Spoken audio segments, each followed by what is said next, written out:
Whenever someone's interested in buying an investment property, I'm often intrigued at how they kind of see it as an event rather than a process. And I've talked about it a lot, where I think that there's 5 critical steps that you need to go through when you're investing in property, building a portfolio and trying to create some form of passive income or retirement or whatever sort of financial narrative that means to the person who's doing it.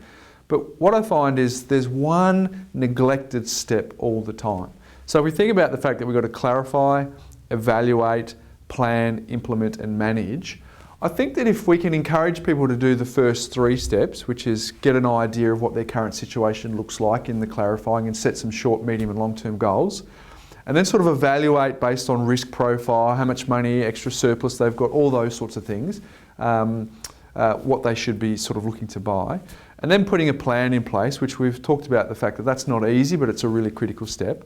And then they go out into the field and actually buy an investment property. They're the first 4 steps. But it's intriguing that once the property is done, the idea of set and forget is often what happens to the portfolio. They totally forget about the portfolio, forgetting that you need to come back and check on it regularly. And the analogy I always use is if you go to a doctor and they give you a plan at the consultation, they generally say, come back in 2 weeks' time or next week so we can do a checkup and see if it's actually worked. And that's the same when building an investment property portfolio as well. So I think it's the most neglected step for property investors, bar none. And the point here is it's not just about accumulating assets. It's about fine-tuning and seeing if your plan is actually on track. So you could actually, when you buy the investment property, you could get the best finance structure and the best rate that's available at the time.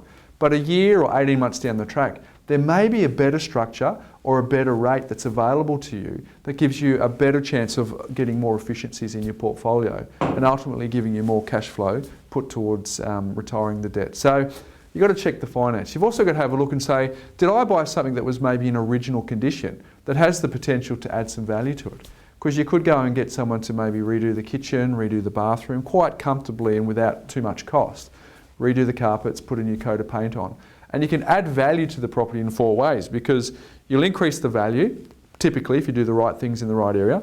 You can increase the amount of rent that you charge. You can also increase the amount of depreciation that you get, which affects your bottom line and the cash flow you're getting. And if you think about it, if you buy it at this certain level this year and next year you add the value, you've actually got some stamp duty savings, because you didn't actually buy the shiny new property, you actually did the work yourself and you paid stamp duty at a lower amount, even though the market value is now higher. So those are the sorts of things that you can look to do.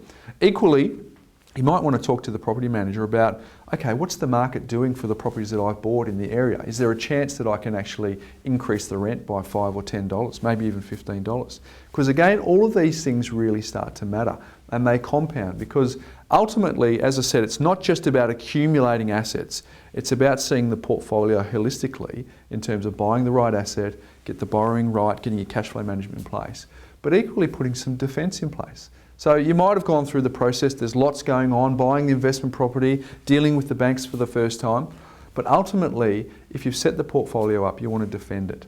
You want to make sure if anything happens to your income or anything happens to your family, the whole portfolio is not at risk.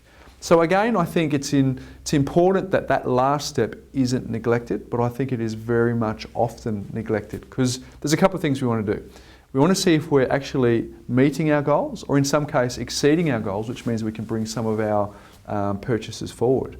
But equally, if we're overspending and we're actually going backwards in what we're doing, we can fine-tune and chart the course and get you back on track so that ultimately you can get what achieve the goal that you started out in the first place, and that's to achieve a passive income. So in my view, there's 5 critical steps that most people need to go, well, in fact, every investor needs to go through.